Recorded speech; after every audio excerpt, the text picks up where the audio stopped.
Hello student, मैं संजय चौहान। आज हम बच्चों क्लास 12th का लेसन नंबर 8 जो हमारा प्राथमिक व्यवसाय टॉपिक है उसके बारे में विस्तार के साथ अध्ययन करेंगे। बच्चों, हमने जो पिछला वीडियो था उसके अंदर हमने महत्वपूर्ण रूप से देखा कि विस्तृत वाणिज्य अनाज कृषि क्या है और साथ में हमने वाणिज्य कृषि के बारे में थोड़ा सा पढ़ा है और उनकी विशेषता को देखा। हमने देखा कि विस्तृत वाणिज्य अनाज कृषि के अंदर अधिकांश कार्य मशीनों के द्वारा होता है और उसमें मानवीय श्रम की कम आवश्यकता होती है। इसी कारण से वहाँ प्रति व्यक्ति उत्पादन तो अधिक होता है, लेकिन प्रति एकड़ उत्पादन क्या होता है या हेक्टेयर उत्पादन क्या होता है, कम होता है। आज हम बच्चों इसी प्राथमिक व्यवसाय का जो टॉपिक है वो है बागाती कृषि या बागानी कृषि। यदि हम बागाती कृषि के बारे में पढ़ें तो आपके दिमाग के अंदर बच्चों इस शब्द के आधार पर ही याद होना चाहिए कि बागाती का अर्थ क्या होता है। बागाती का अर्थ होता है जिसमें बागान लगाए जाते हैं, चाहे वो बागान सब्जियों के हो, चाहे वो बागान फूलों के हो, चाहे वो फल फ्रूट के हो, किसी के भी हो। और जब उसमें बागान लगाकर कृषि करते हैं तो वो क्या हो जाती है, बागाती कृषि। तो आपको बागाती कृषि की यदि परिभाषा पूछी जाए तो आप सीधी भाषा में लिख सकते हो, ऐसी कृषि जिसमें एक ही प्रकार के पौधों को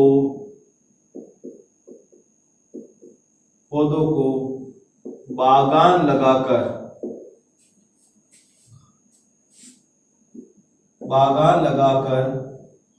की जाने वाली कृषि को बागाती कृषि कहते हैं। वापस लेना बच्चों, एक बार पुनः रिपीट कर देता हूं। बागाती कृषि की परिभाषा पूछे तो आप सिंपल शब्दों से दे सकते हो, ऐसी कृषि जिसमें एक ही प्रकार के पौधे को बागान लगाकर की जाने वाली कृषि को हम क्या कहते हैं, बागानी या बागाती कृषि।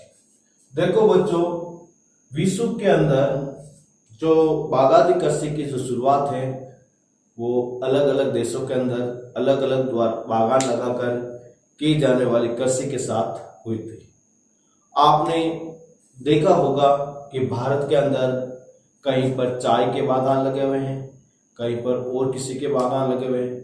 तो ये सारे बागान हैं वो भारत के अंदर किसने लगाए, कब लगाए, उनके बारे में थोड़ी सी जानकारी होनी चाहिए। तो बच्चों, आपको मालूम होना चाहिए कि ब्रिटेन कौन सा देश, जिसे हम इंग्लैंड भी कह सकते हैं, ब्रिटेन देश में देखा जाए तो इन्होंने भारत व श्रीलंका में यहाँ पर किसके बागान लगाए, चाय के बागान। किसके बागान लगाए, चाय के बागान। इसके अलावा बच्चों, आपको जब चाय के बारे में पढ़ाया जाएगा, अभी थोड़ा सा बताऊंगा मैं जानकारी, लेकिन उससे पहले और जो देशों के जहां जिन्होंने अलग अलग बागान लगाए वो देखते हैं।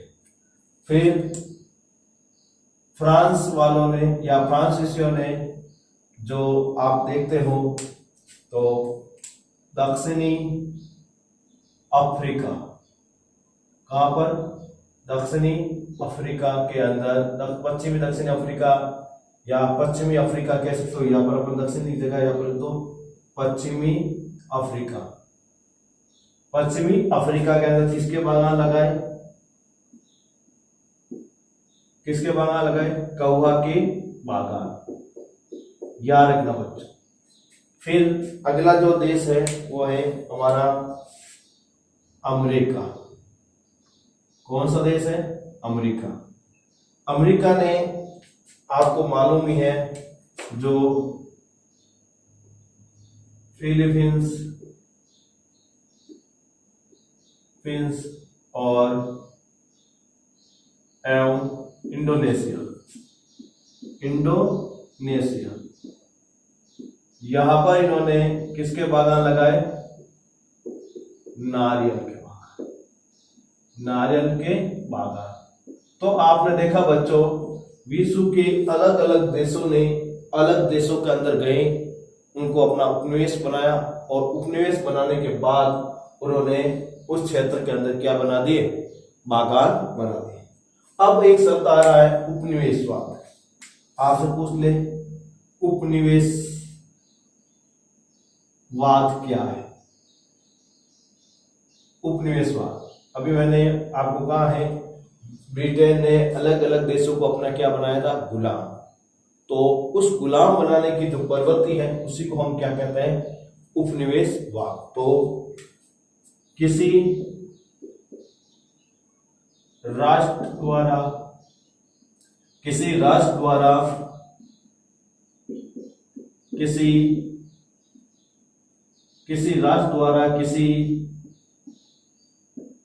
अन्य राष्ट्र को अपना गुलाम या अधीन करना क्या कहलाता बच्चों? उपनिवेशवाद। किसी राष्ट्र द्वारा किसी अन्य राष्ट्र को अपना गुलाम या अधीन करना क्या कहलाता बच्चों? उपनिवेशवाद। जिस प्रकार ब्रिटेन वासियों ने विश्व के अधिकांश देश को अपने अधीन करके अपने गुलाम बनाया, उसी को हम क्या कहते हैं? उपनिवेशवाद। एक शब्द आपके अभी पढ़ने हो आपने, चाय। यदि आपसे पूछा जाए कि चाय सबसे ज्यादा कहाँ होती है, तो याद रखना बच्चों, उत्पादन व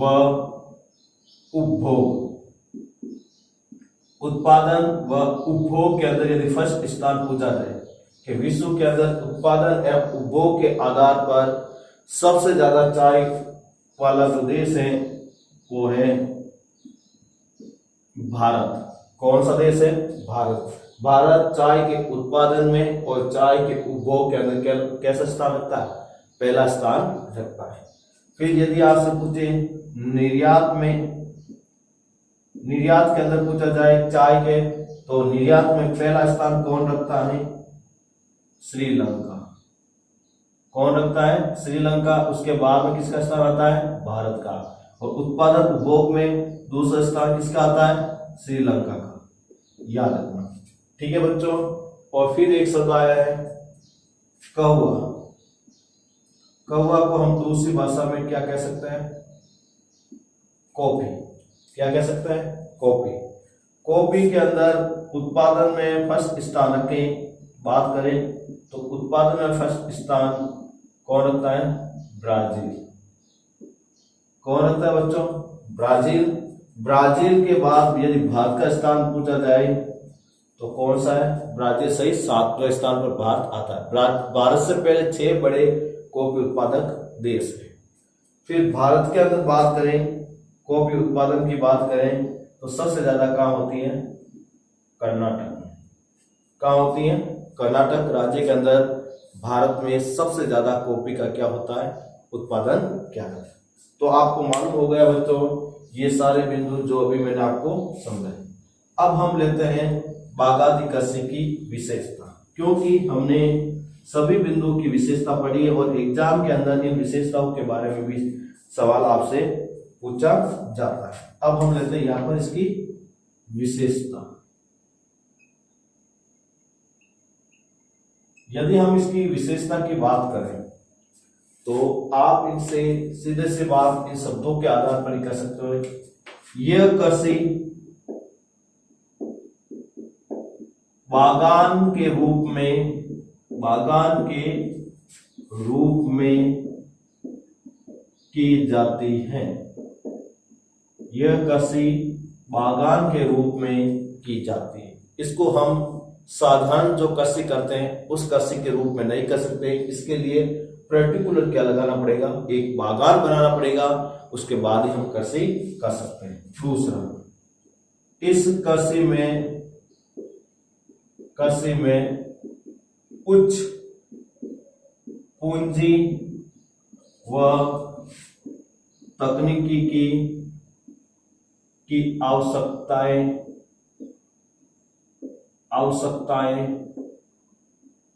होती हैं। देखो बच्चों, इसके अंदर जब अपन कृषि करेंगे तो हमें अधिक क्या चाहिए, पैसा चाहिए। क्यों? पौधे की रोग खरीदने के लिए, या उच्च कोटि के बीज खरीदने के लिए, या फिर दवाइयां खरीदने के लिए, इन सब के लिए क्या चाहिए, पूंजी। और इसको करने के लिए किसकी आवश्यकता होती है, उच्च तकनीकी की आवश्यकता होती है। तीसरा, इस कृषि में एक ही प्रकार के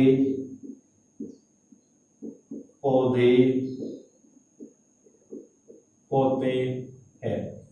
अब आपसे पूछ ले, इस कृषि में पौधे का प्रकार क्या होता है? क्या अन्य कृषि की तरह इसमें अलग अलग फसल को एक ही साथ उगाया जा सकता है क्या? नहीं। इसमें बच्चों हमेशा याद रखना, एक ही प्रकार के पौधे उगाए जाते हैं। यदि केले के बागान है तो पूरे केले के पौधे होंगे, चाय का बागान है तो पूरे चाय के बागान के ही होंगे। चौथा, इस कृषि में श्रमिकों की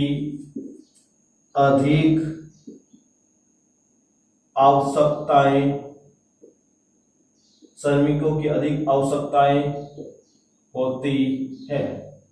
देखो बच्चों, इस कृषि में श्रमिकों की आवश्यकता अधिक होती है। क्यों? एक उदाहरण के रूप में हम चाय के बागान की बात करें तो चाय के बागान में चाय की पत्तियों को तोड़ने के लिए मशीनों का काम नहीं होता। उसके लिए किसकी जरूरत पड़ती है? श्रमिक की, मानवीय मजदूर की जरूरत पड़ती है। तो इसलिए इस प्रकार के जो बागान होते हैं तो उसमें कौन से श्रम की अधिक जरूरत होती है? मानवीय श्रम की अधिक आवश्यकता होती है। अगला पॉइंट, यह कृषि उद्योगों के लिए कच्चा माल उपलब्ध करवाती है। अब आपसे पूछ लें कि यह कृषि उद्योगों के लिए कच्चा माल कैसे उपलब्ध कराती है, तो आपको जैसे चाय उद्योग है तो चाय उद्योग के लिए चाय की जो पत्ती चाहिए, जो कहां से प्राप्त होगी? इसी बागानी कृषि से प्राप्त होगी। इसके अलावा कॉफी उद्योग है या चॉकलेट उद्योग है, उसके लिए जो कौवा होगा वो कहां से प्राप्त होगा? इन्हीं बागानों से प्राप्त होगा। तो ये उद्योगों के लिए क्या प्राप्त करवाता है? कच्चा माल उपलब्ध करवाता है। तो आपसे पूछ लिया जाए कि बच्चों उद्योग क्या है, क्या पूछ लिया जाए? उद्योग क्या है? तो उद्योग की जब आपसे परिभाषा पूछी जाए तो आप सीधी भाषा में आप दे सकते हो बच्चों, जैसे ऐसे प्रकृति से प्राप्त होने वाले पदार्थों का, प्रकृति से प्राप्त होने वाले पदार्थों का रूप परिवर्तन करके उसको मूल्यवान बनाने वाली इकाई को हम उद्योग कहते हैं। फिर अगला बिंदु, इस कृषि की मुख्य फसलें जैसे चाय है, कौवा है, रबड़ है, नारियल है, इसके अलावा इलायची है, ये सारी जो फसलें हैं वो बागानी कृषि की शोभा बढ़ाता है या बागानी कृषि में उगाई जाती है। तो बागानी कृषि की प्रमुख फसलें जैसे चाय, कौवा, रबड़, नारियल और इलायची देखने को मिलती है। चाय भारत के अंदर देखा जाए तो असम में सबसे ज्यादा होती है। भारत के अंदर चाय सबसे ज्यादा कहाँ होती है बच्चों? असम के अंदर। और कौवा पूछा जाए भारत के अंदर सबसे ज्यादा पूछा जाए तो कर्नाटक में होता है।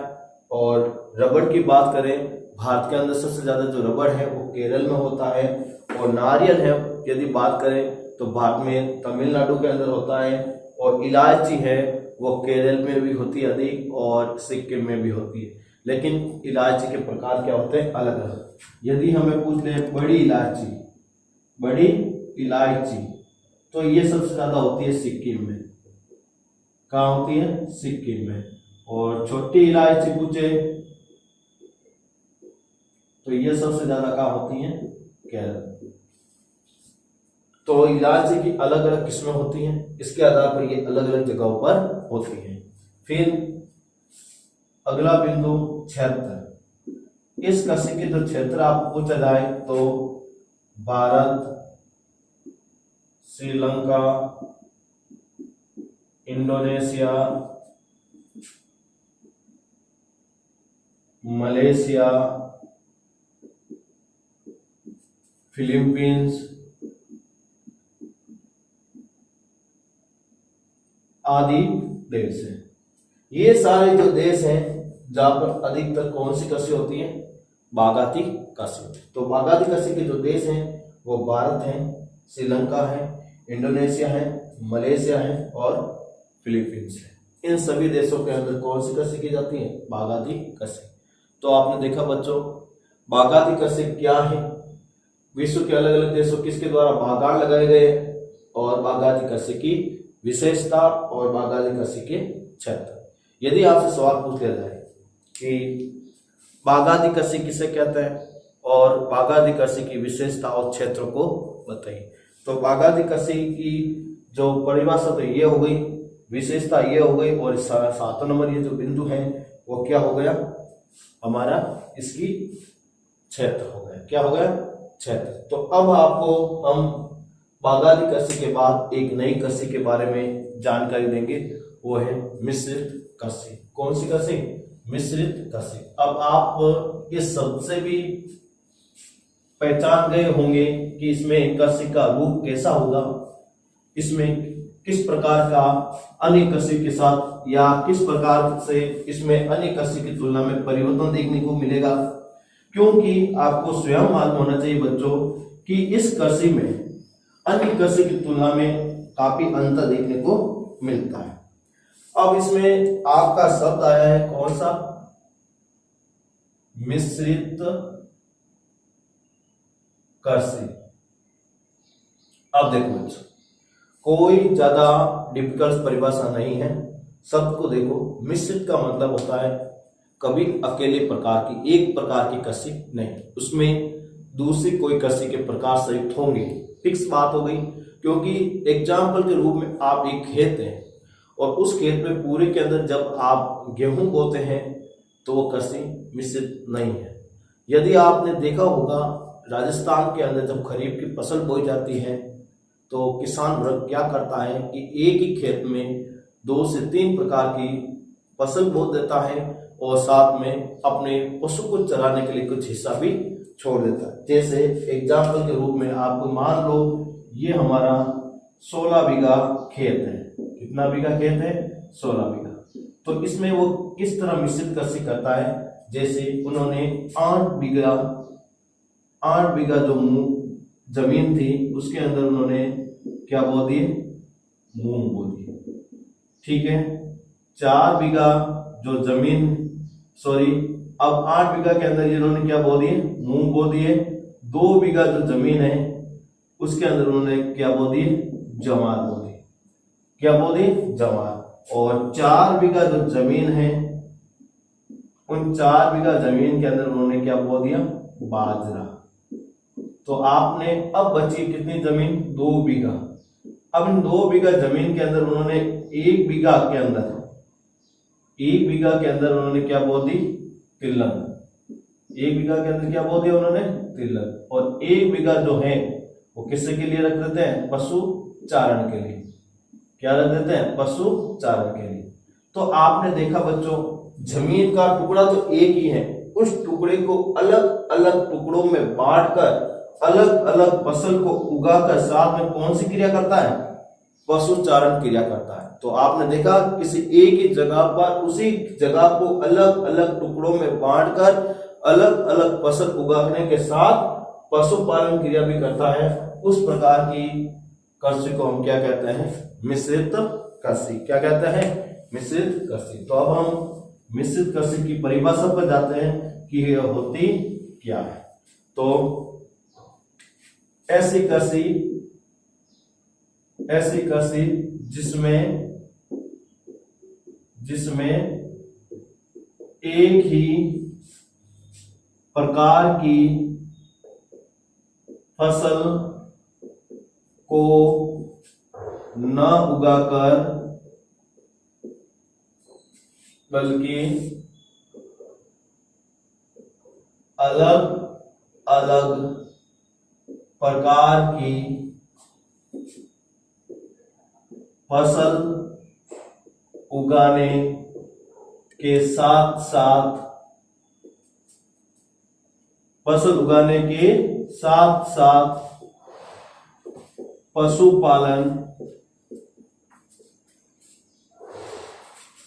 पशुपालन क्रिया भी करते हैं, उसे मिश्रित कृषि कहते हैं। तो देखो बच्चों, इसमें हमने अभी जो एग्जाम्पल समझा है उसी के अनुसार ऐसी कृषि जिसमें एक ही प्रकार फसल को ना उगाकर बल्कि अलग अलग प्रकार के फसल उगाने के साथ साथ पशुपालन क्रिया करते हैं, उसको हम क्या कहते हैं? मिश्रित कृषि।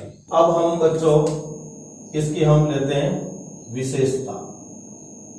यदि हम इनकी विशेषता की बात करें बच्चों मिश्रित कृषि की, तो इसकी पहली विशेषता यही है, इस कृषि में पशुपालन व फसल उत्पादन दोनों ही साथ साथ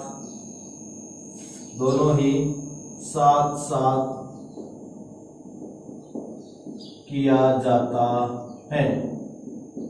दोनों ही क्या किया जाता है? साथ साथ। इसमें देखो बच्चों, पशुपालन भी होता है और फसल भी होती है। इसमें दोनों के अंदर बच्चों देखा जाए तो दोनों का उत्पादन या प्रोसेस किया जाता है। आपने राजस्थान के अंदर देखा बच्चों, अपन खेत बोने के साथ साथ पशु के लिए चराने का कार्य किसान अपने कृषि क्रिया के साथ साथ करता है। फिर अपन अगले पॉइंट पे लेते हैं, इस कृषि में खेतों का आकार बड़ा होता है। इस कृषि में खेतों का आकार क्या होता है? थोड़ा सा बड़ा होता है, और या फिर हम बड़े के स्थान पर एक शब्द और भी कर सकते हैं, मध्यम प्रकार का होता है। यह शब्द भी प्रयोग कर सकते हैं। ठीक है, तो इसमें ज्यादा बड़ा भी नहीं, ज्यादा छोटा ही नहीं, बीच वाले प्रकार का मिश्रित कृषि के अंदर खेतों का आकार पाया जाता है। इसके अलावा इस कृषि में पूंजी की अधिक आवश्यकताएं होती है। देखो बच्चों, इस कृषि में यदि हम पैसों की बात करें तो क्या चाहिए? अधिक चाहिए। क्यों? फसल को उगाने के लिए और पशु को खरीदने के लिए और इन फसल के लिए उन्नत बीज उत्पादन मंगवाने के लिए, रासायनिक दवाई का प्रयोग करने के लिए, इन सभी क्रियाओं के लिए क्या चाहिए? अधिक पूंजी। क्या चाहिए? अधिक पूंजी है जो इसके अंदर जरूरत पड़ती है।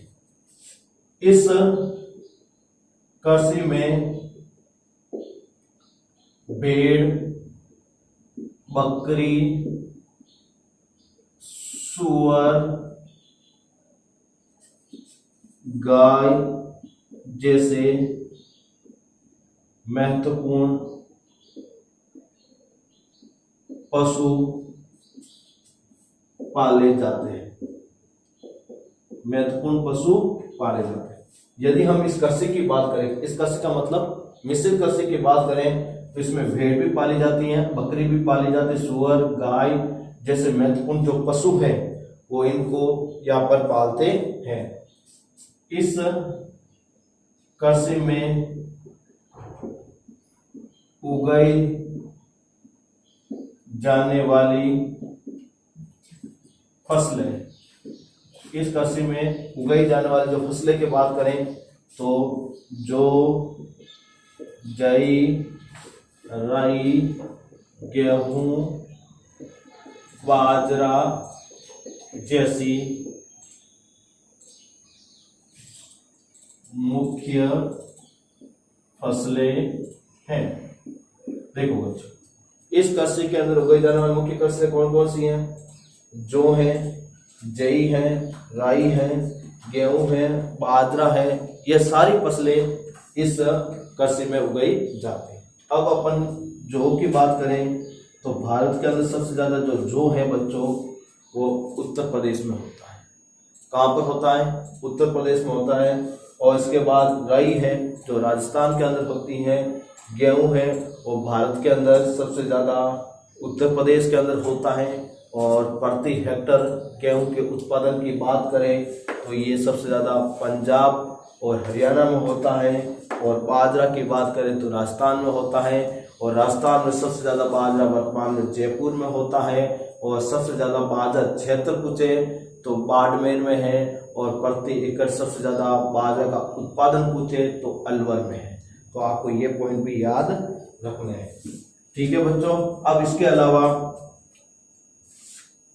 इस कृषि में सस्यवर्धन प्रक्रिया तथा फसलीकरण प्रक्रिया अपनाई जाती है। देखो बच्चों, इस कृषि के अंदर कौन सी क्रिया? सस्यवर्धन क्रिया और फसलीकरण प्रक्रिया दोनों ही अपनाई जाती है। अब आप पूछोगे बच्चों कि सस्यवर्धन क्या है, तो सीधी सी भाषा में हम लिख सकते हैं सस्यवर्धन की परिभाषा की ये होती क्या है। तो सस्यवर्धन की परिभाषा की बात करें तो सीधा सा लिखना है कि किसी भी वर्ष में फसलों को बदल कर उगाना। क्या करना? किसी भी वर्ष में फसलों को हम क्या करते हैं? बदल कर जब उगाते हैं उस क्रिया को हम क्या कहते हैं? सस्यवर्धन। जैसे एग्जाम्पल के रूप में आप देखते हो कि हम जब फसल को बोते हैं तो पूरे वर्ष एक ही प्रकार की फसल ना बोकर उसमें हम अलग अलग प्रकार की फसल को बोते हैं। जैसे हमने खरीफ की फसल के दौरान हो सकता है इस वर्ष हमने बाजरा बो दिया है। क्या बो दिया है? बाजरा। लेकिन जब आप अगले वर्ष आएगा तब अब आप खरीफ की फसल के रूप में बाजरा ना बोकर उसके अंदर क्या बोओगे? अलग प्रकार की फसल, जैसे मूंग बो सकते हो, जवार बो सकते हो, तिलहन बो सकते हो और विभिन्न प्रकार की फसल बोई जा सकती है। अगला बिंदु, इस कृषि में कुशल तथा अकुशल दोनों प्रकार के श्रमिकों की आवश्यकता होती है। अब आपसे पूछा जाए बच्चों तो इस कृषि में किस प्रकार के श्रमिकों की आवश्यकता होती है, तो इसमें कुशल भी चाहिए और अकुशल भी चाहिए। कुशल इसलिए चाहिए, कुछ कार्य ऐसे होते हैं जिसमें कृषि में टेक्नोलॉजी के माध्यम से होते हैं और कुछ कार्य ऐसे होते हैं जिसमें टेक्नोलॉजी का प्रयोग नहीं होता। जैसे निराई गुड़ाई करने के लिए खेतों से खरपतवार को हटवाने के लिए, इन सब क्रिया करने के लिए हमें किसकी जरूरत पड़ेगी? अकुशल श्रमिक की। लेकिन जब इसके अंदर मशीनरी का प्रयोग करना होता है उस समय हम किस प्रकार की श्रमिकों की आवश्यकता पड़ेगी? कुशल श्रमिक की आवश्यकता पड़ेगी। तो इस तरह आपने देखा बच्चों कि मिश्रित कृषि किसे कहते हैं और मिश्रित कृषि की विशेषता क्या है। जो हमने पहले तो मिश्रित कृषि की परिभाषा ली और फिर हमने इसकी अलग अलग प्रकार की क्या बताई है? विशेषता बताई है। और उसमें हमने देखा कि किस प्रकार से परिवर्तन देखने को मिलता है।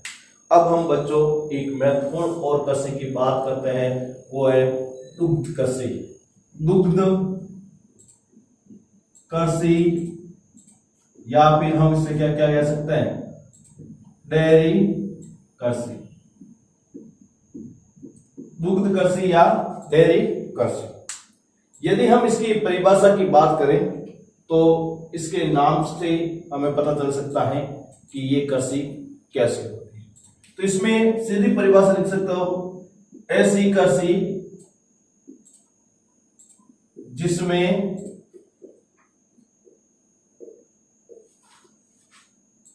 दुधारू पशुओं को पालकर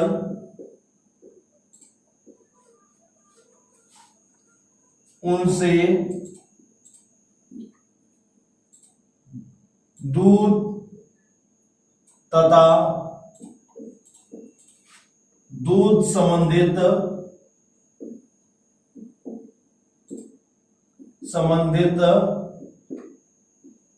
उत्पाद प्राप्त किए जाते हैं, उस कृषि को हम क्या कहेंगे?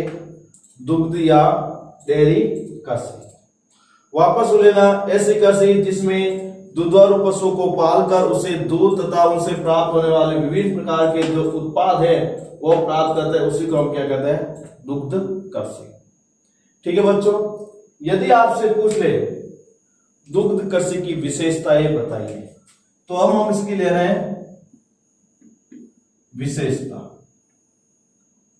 देखो बच्चों, सबसे पहले इस कृषि की एक विशेषता आप अपने विचार के अधीन भी बना सकते हो कि इसमें फसलों का उत्पादन ना करके बल्कि दुधारू पशुओं को पाला जाता है। इसमें फसलों का उत्पादन ना करके बल्कि क्या है? दुधारू पशुओं को पाला जाता है। तो इसमें पहला बिंदु यही बनाते हैं, इस कृषि में फसलों के उत्पादन के स्थान पर दुधारू पशुओं को पाला जाता है। ऐसी कृषि, इस कृषि में फसलों के उत्पाद के स्थान पर क्या पाला जाता है? पशु को पाला जाता है। दूसरा, इस कृषि में पशुओं के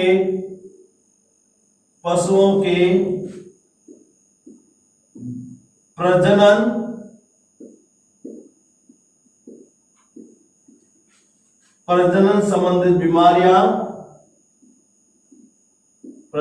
संबंधित बीमारियां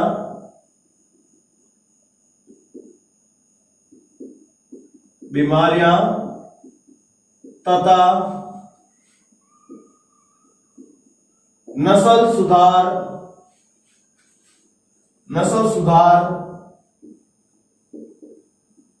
पर अधिक ध्यान दिया जाता है। तो बच्चों, आपको खुद को मालूम होना चाहिए डेयरी कृषि के अंदर हमेशा याद रखना, इनके पशु के प्रजनन प्रजनन संबंधित बीमारियां तथा उच्च कोटि के पशु को या उनकी नस्ल को कैसे सुधारा जा सके उसके ऊपर पूरा का पूरा फोकस दिया जाता है। एक शब्द आया है प्रजनन। कौन सा शब्द आया है? प्रजनन।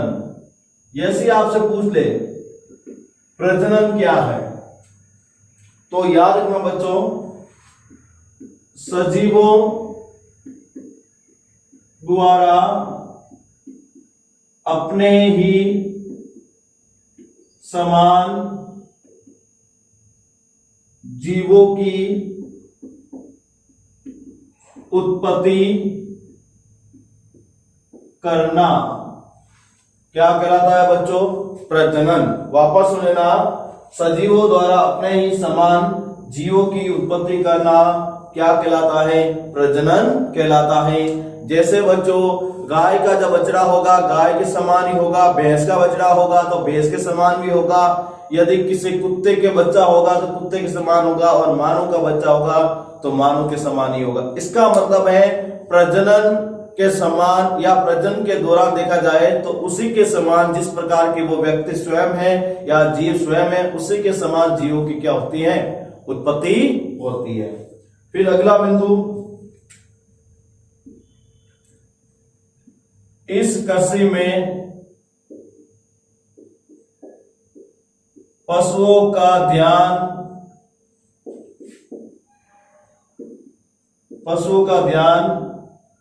वैज्ञानिक पद्धति से किया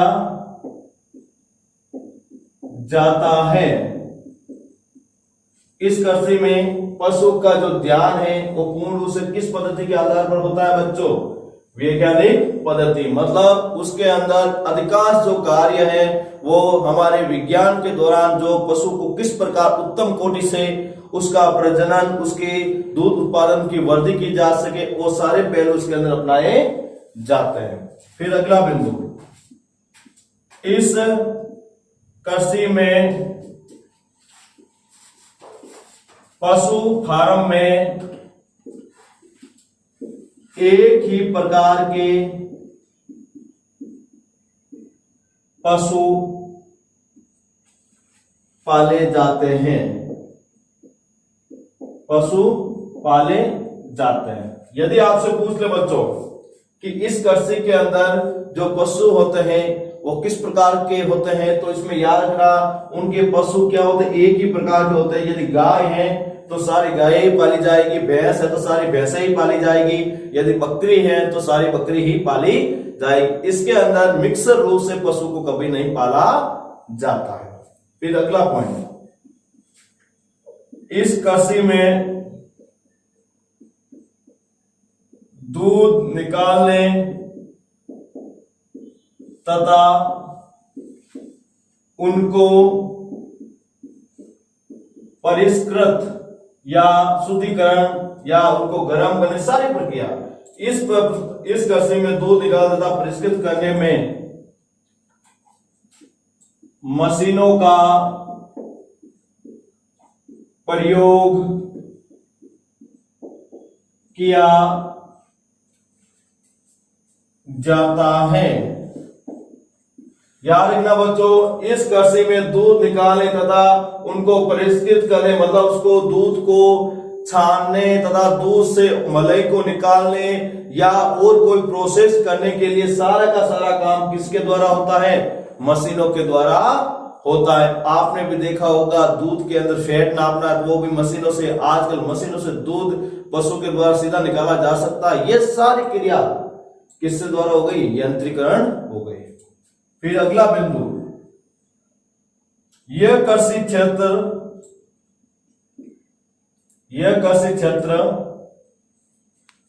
नगरीय या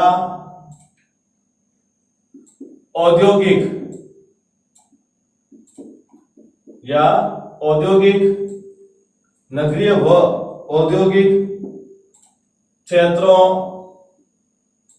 के निकट स्थापित होते हैं। याद रखना बच्चों, ये सारे कृषि क्षेत्र मतलब दुग्ध डेयरी कृषि क्षेत्र होता है वो हमेशा नगरीय व औद्योगिक क्षेत्रों के निकट ही स्थापित होते हैं, क्योंकि इन क्षेत्रों में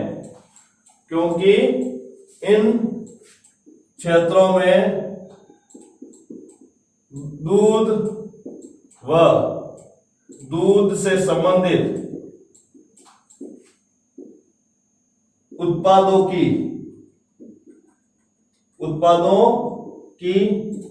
मांग अधिक होती है।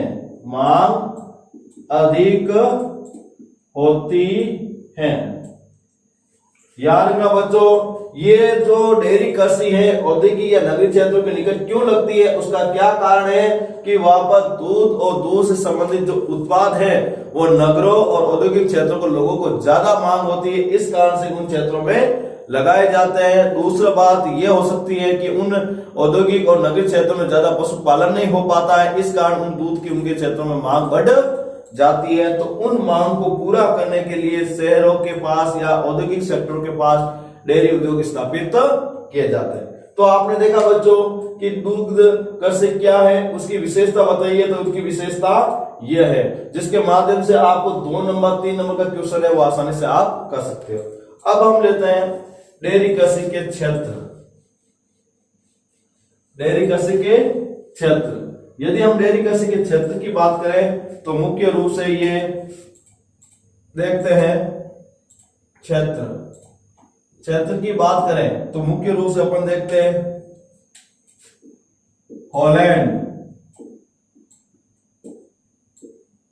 डेनमार्क, ऑस्ट्रेलिया, न्यूजीलैंड और संयुक्त राज्य अमेरिका जैसे मुख्य देश हैं। कौन कौन से? हॉलैंड, डेनमार्क, ऑस्ट्रेलिया, न्यूजीलैंड और संयुक्त राज्य अमेरिका जो देश है जहां पर क्या होती है सबसे ज्यादा? डेयरी कृषि। और ये पशु का जो पालन है वो दूध उत्पादन के उद्देश्य से ही करते हैं। फिर हम लेते हैं अपन की ट्रक कृषि। क्या लेते हैं टॉपिक? ट्रक कृषि। अब ट्रक कृषि क्या होती है?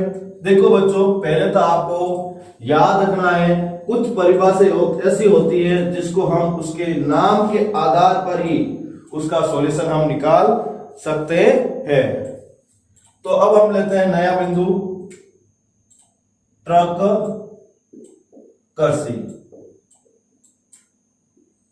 अब देखो बच्चों, इस कृषि के नाम से ही ये विदित हो जाता है कि इस कृषि में ट्रक का बड़ा योगदान है। किसका बड़ा योगदान है? ट्रक का। तो इसमें लिख सकते हैं ऐसी कृषि जिसमें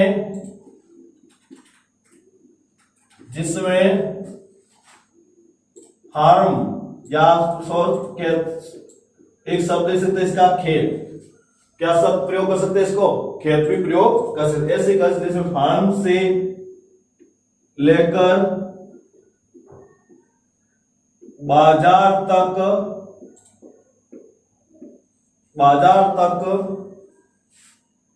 ट्रक, फार्म से लेकर बाजार तक ट्रक सब्जियां, फल फूल को लेकर एक रात में जितनी दूरी तय करती हैं, जितनी दूरी तय करती हैं उसी आधार पर इस कृषि का नाम ट्रक कृषि रखा गया है। अब देखो बच्चों, इसके अंदर आप परिभाषा एक बार पुनः रिपीट करके बताता हूं। इसमें जो क्या होता है, इस कृषि के अंदर क्या होता है कि फार्म का मतलब क्या होता है, खेत से लेकर बाजार तक। क्योंकि कोई भी जो उत्पाद होता है वो खेतों का, वो बेचने के लिए कहा जाता है बाजार में। तो खेत से लेकर बाजार तक ट्रक सब्जियां, फल फूल को लेकर एक रात में जितनी दूरी तय करती है, उसी आधार पर हम इस कृषि का नाम क्या दे देती है, ट्रक कृषि। क्योंकि सब्जियों का आउटपुट जो प्रोसेस है खेतों से बाजार की तरफ, आउटपुट प्रोसेस कौन सा, खेतों से बाजार की तरफ जो सारा कार्य है वो किस के माध्यम से होता है, ट्रक के माध्यम से होता है। इसी कारण इस कृषि का नाम क्या रख दिया गया, ट्रक कृषि। अब आपसे पूछ ले कि ट्रक कृषि की शुरुआत, ट्रक कृषि की शुरुआत पूछी जाए तो याद रखना बच्चों, ट्रक कृषि की जो शुरुआत है वो कहां हुई थी, संयुक्त राज्य अमेरिका के अंदर, संयुक्त राज्य अमेरिका के अंदर, संयुक्त राज्य अमेरिका के अंदर इस ट्रक कृषि की क्या हुई, शुरुआत हुई। और इस संयुक्त राज्य अमेरिका के अंदर जो शहर से बाहर जो फार्म थे, उन फार्मों से सब्जियां हैं वो नगरों के अंदर और औद्योगिक क्षेत्रों के अंदर पहुंचने लगी।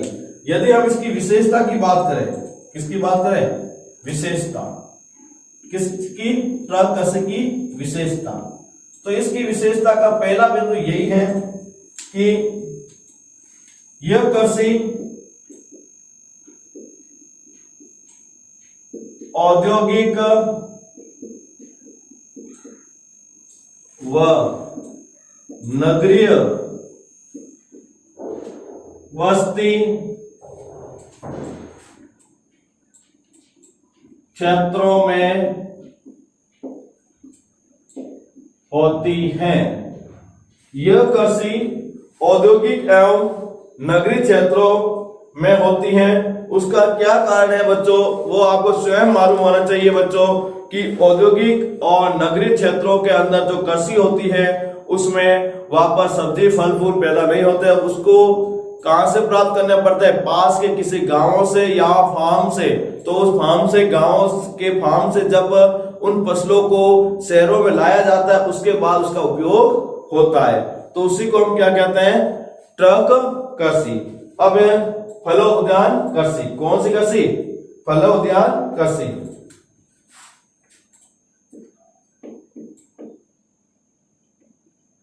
फलो उद्यान कृषि।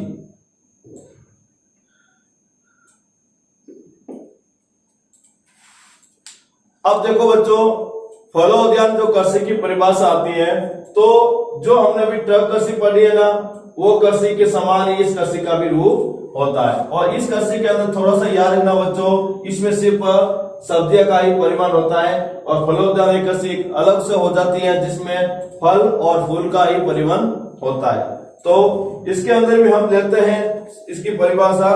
तो ऐसी कृषि जिसमें फल व फूलों का उत्पादन किया जाता है। देखो बच्चों, ऐसी कृषि जिसमें फलों और क्या है, फूलों का उत्पादन होता है। और आपको मालूम ही है कि विश्व के अंदर सबसे ज्यादा फल का उत्पादन करने वाला देश चीन है। विश्व के अंदर सबसे ज्यादा फलों का उत्पादन करने वाला चीन है। और विश्व के अंदर उच्च कोटि के जो फूल हैं, जो ट्यूलिप नाम से जाने जाते हैं, उनका जो उत्पादन है वो नीदरलैंड में किया जाता है। कहां पर किया जाता है, नीदरलैंड में। तो याद रखना, इसमें मुख्य रूप से फल और फूलों को उगाया जाता है। और इस कृषि के अंदर मुख्य रूप से क्या है, सब्जी का ही उत्पादन किया जाता है।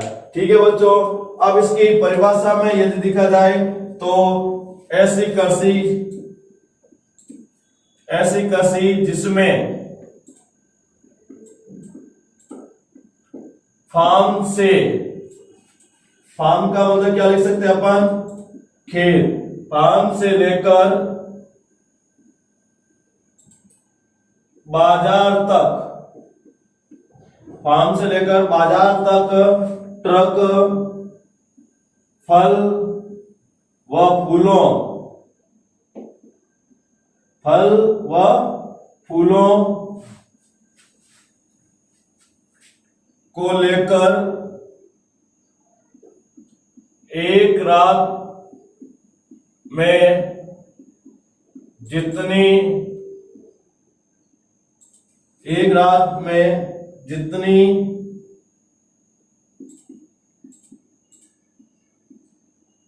दूरी तय करता है उसी के आधार पर हम इसे क्या कहा जाता है, फल उद्यान कृषि। देखो ट्रक कृषि के अंदर सिर्फ क्या परिवहन होता है बच्चों, सिर्फ सब्जियां का परिवहन होता है, जबकि फल उद्यान कृषि में बच्चों फल एवं फूल, फल एवं फूल दोनों का क्या होता है, व्यापार या परिवहन होता है। तो याद रखना बच्चों, ट्रक कृषि में और फल उद्यान कृषि में यही अंतर है कि ट्रक कृषि में सब्जियां का परिवहन होता है और इसके अंदर फल फूल का परिवहन होता है। बाकी ये जो परिभाषा है जो लगभग एक समान ही है, उसमें ज्यादा कोई अंतर नहीं है। यदि हम अब फल उद्यान कृषि की विशेषता की बात करें तो बहुत ही मुख्य विशेषता इसकी देखने को मिलती है। फल उद्यान कृषि में आपको एक बात तो याद होना चाहिए, इनकी मुख्य फसल क्या हो सकती है, फल एंड फूल। फिर बाद में फल और फूल की जो मांग अधिकतर कहाँ होती है, नगरीय क्षेत्रों के अंदर होती है, जिसके कारण इन किसानों को क्या मिलता है, अधिक लाभ मिलता है। तो इसकी हम विशेषता लेते हैं, पहली विशेषता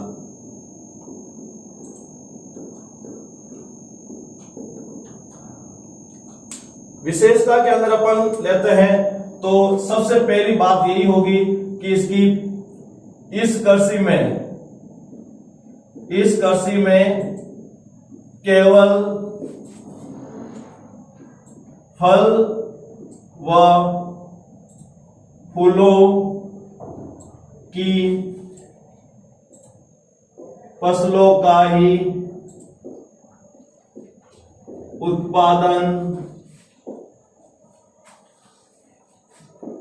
किया जाता है। पहली विशेषता क्या हुई बच्चों, इस कृषि में केवल फलों और फूलों का ही उत्पादन किया जाता है। दूसरा, फल व फूलों की मांग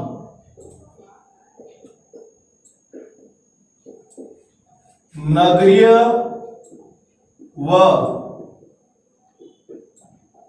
औद्योगिक क्षेत्रों में अधिक होती है, अधिक होती है। याद रखना, फल व फूलों की जो मांग है वो किन क्षेत्रों में अधिक होती है, नगरीय व औद्योगिक क्षेत्रों में, क्योंकि फल और फूल है वो नगरों में बहुत ज्यादा पूजा पाठ के लिए और अन्य क्रियाओं के लिए भी प्रयोग करते हैं, शादी उत्सवों में प्रयोग करते हैं, पार्टियों में प्रयोग करते हैं, जबकि गांवों में ऐसा बहुत कम होता है।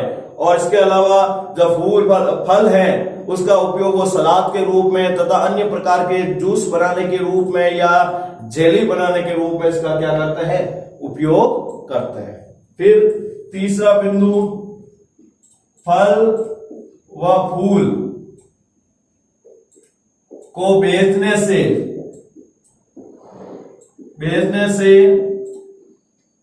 कृषक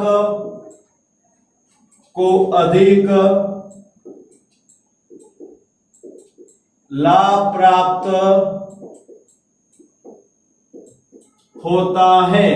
याद रखना बच्चों, फल और फूल को बेचने से किसानों को अधिक क्या प्राप्त होता है, लाभ प्राप्त होता है। इसी कारण से ये जो किसान लोग हैं वो फल और फूल ज्यादा उत्पादन करते हैं। फिर अगला बिंदु,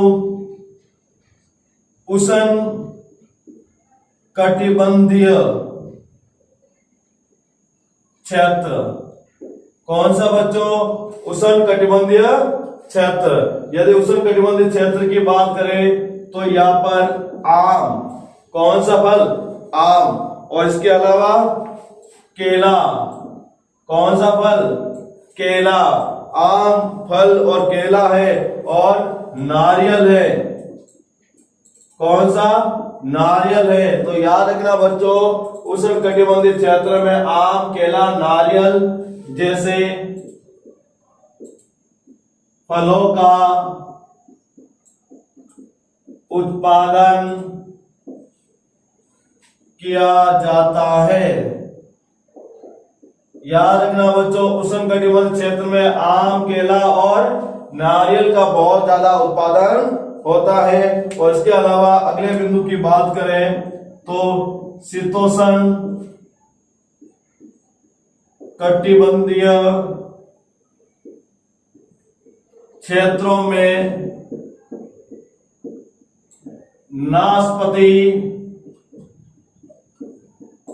सेब, नाशपाती, सेब तथा विभिन्न प्रकार के फलों का उत्पादन किया जाता है।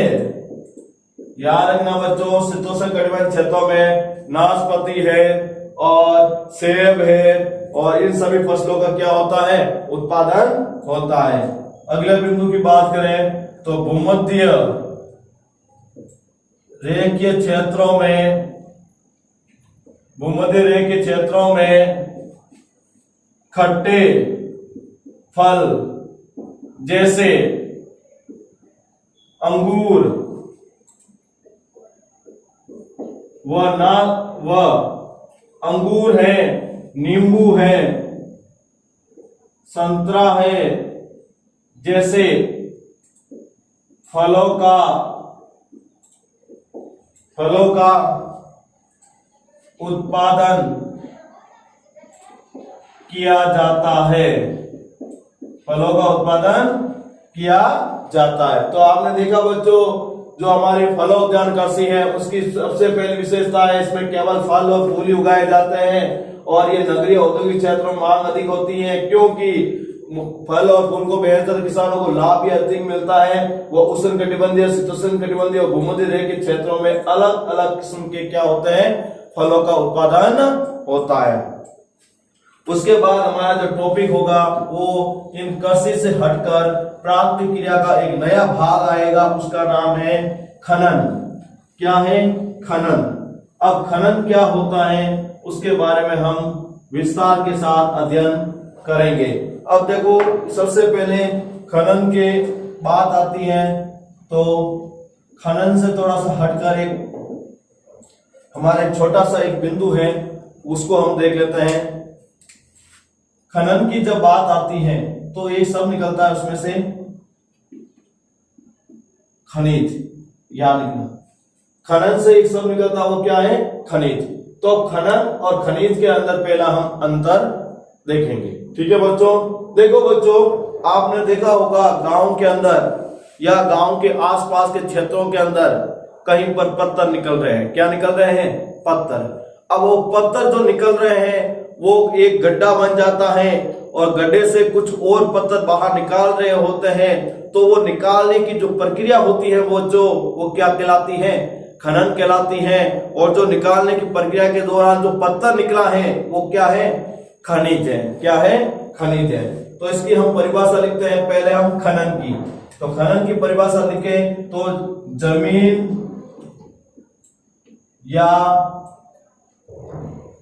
को या पृथ्वी के आंतरिक भाग से खनिजों को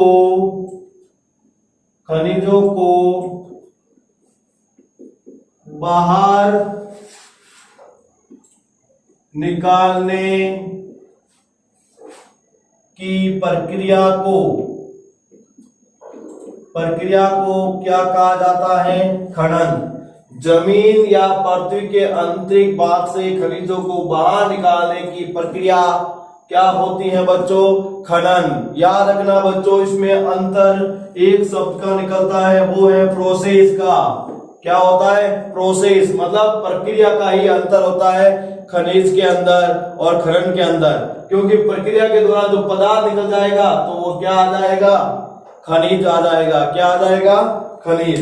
तो खनिज की यदि हम परिभाषा देखें तो सीधे से हम लिख सकते हैं जमीन, या हम लिख सकते हैं पृथ्वी के आंतरिक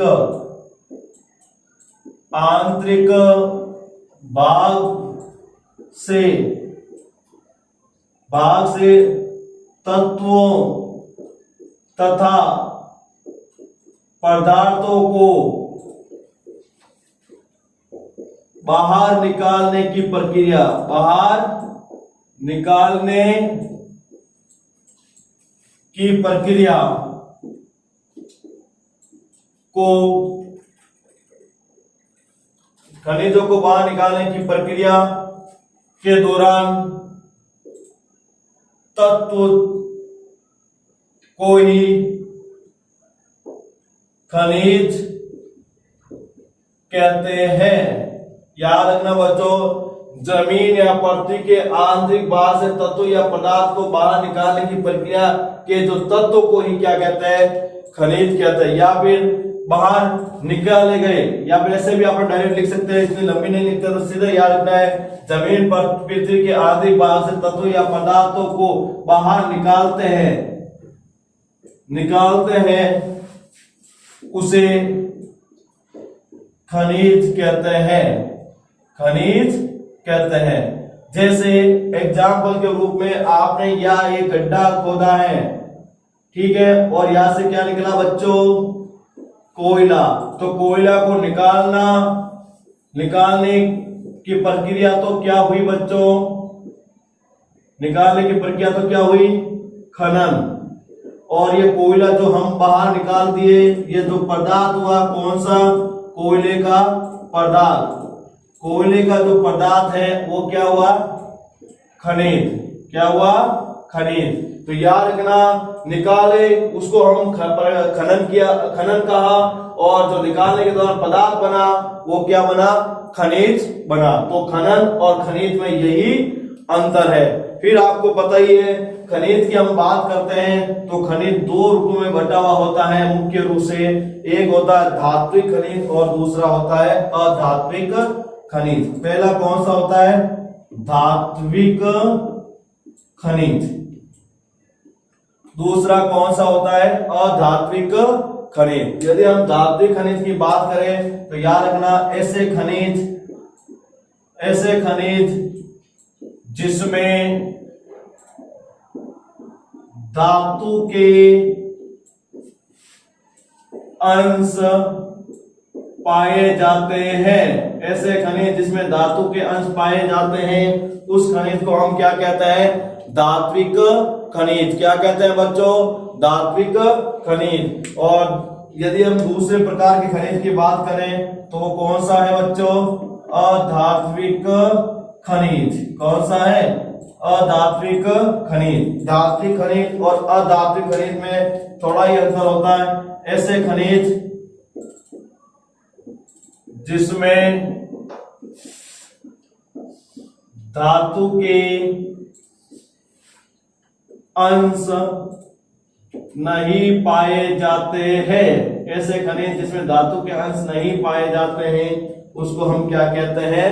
अधात्विक खनिज। अधात्विक खनिज। तो आपने बच्चों देखा कि खनन और खनिज का जो अंतर है यही है। खनिज जो प्रक्रिया और तत्वों से अलग उत्तर निकालते हैं। फिर हमने खनिज के दो प्रकार देखे, धात्विक खनिज, ऐसे खनिज जिसमें क्या थे? धातु के अंश पाए जाते हैं। फिर धात्विक खनिज को हम कितने भागों में पढ़ेंगे?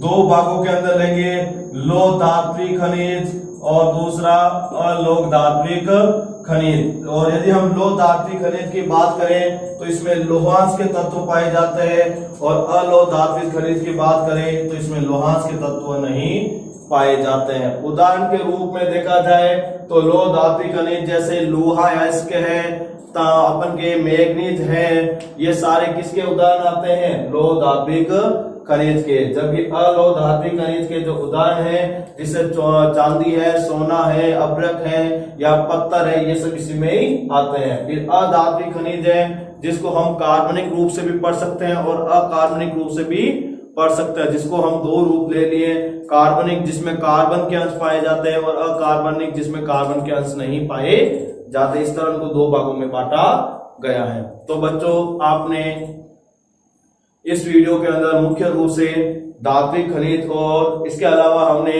फलोद्यान कृषि, ट्रक कृषि और दुग्ध कृषि, इनकी विशेषताओं के बारे में पढ़ा और उनका विस्तार के साथ अध्ययन किया। अब हम जब नेक्स्ट वीडियो होगा उसमें खनन की विशेषताओं के बारे में जानेंगे और इसके अलावा खनन के साथ हम खनिजों के प्रकारों का विश्लेषण के साथ पुनः अध्ययन करेंगे और खनन की जो विधियां हैं उनका भी हम अध्ययन नेक्स्ट वीडियो के अंदर करेंगे।